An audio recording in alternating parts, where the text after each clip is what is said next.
আসসালামু আলাইকুম। Hello viewers, আপনাদেরকে একটি খুশি সংবাদ দিতে চলেছি।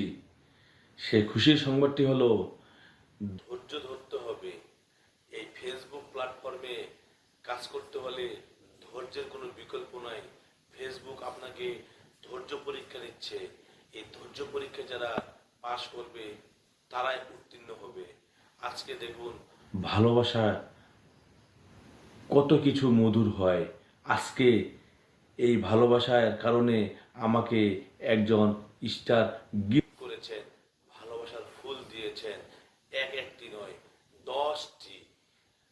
সে কে জানেন? মোস্তফা চৌধুরী ভাই। এই মোস্তফা চৌধুরী ভাইকে আপনারা তার পরিবারে গিয়ে সাপোর্ট করে আসবেন। আপনিও একদিন ভালোবাসা অর্জন করতে পারবেন। একে অপরের ভিডিও লাইক কমেন্ট শেয়ার করবেন এবং নিয়মিত ফেসবুক গাইডলাইন মেনে চলবেন। আপনিও একদিন সফলতা অর্জন করতে পারবেন। আপনার পিছনে অনেকেই অনেক রকমের কথা বলবে, সেই দিকে কান দেবেন না, এগিয়ে চলবেন। ধন্যবাদ।